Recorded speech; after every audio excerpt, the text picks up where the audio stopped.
Welcome back to the channel, everyone. Hope you're having a great day. We're going to cover 3 parks over in the Hernando Beach area this time. So it's a really nice area, a lot of nature, kayaking, boating, a lot of things to do over there. I think you'll enjoy it. So without further ado, let's go.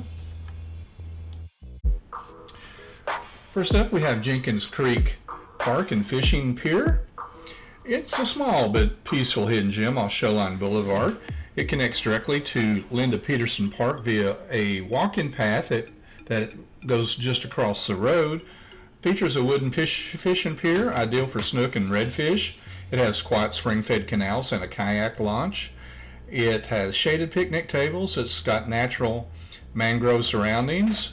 It does have limited parking, but it's perfect for a relaxing afternoon. And it is loved by locals for its laid-back vibe and wildlife.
Next up, we have Pedersen Park. It's located in Spring Hill, adjacent over to the Jenkins Creek Park, as we mentioned just a minute ago. It's home to a 40-foot observation tower with scenic Gulf views. It's known to be popular for its manatee spotting, especially in the cooler months. It's very family friendly. It has a playground, picnic areas, barbecue grills, fishing access, small boat, and a kayak launch. Clean restrooms, boardwalk trails, and it is great for sunsets, bird watching, and photography.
Next up, and the best for last in my opinion, I really like Bayport Park. But before we get into that, I will just want to cover that the village of Bayport it has a lot of historical significance from the Civil War. There was trade routes being blockaded during the Civil War along that area, along the Weeki Wachee River. So it attracted the attention of the Union blockade squadron and intercepted 11 blockade runners there within 3 years. Very famous area that's commemorated with markers right here in the park, as you'll see as we walk through. But I thought I'd mention that really quick. The park itself is well maintained. It has a fishing pier with Gulf views. It has a large double boat ramp with plenty of trailer parking. Picnic pavilions, clean restrooms. It's great for dolphin sightings and panoramic sunset views. And not only me, but it is Hernando County's one of the most scenic coastal spots over in that area.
I hope you enjoyed this video, the tour of the parks over on the Hernando Beach, Weeki Wachee area. And please check back for future videos. We're doing things like this, and plus things related to real estate and all kinds of things that Hernando County has to offer in West Central Florida. So check back. Please subscribe if you enjoy this content. Thank you very much, and we'll see you next time.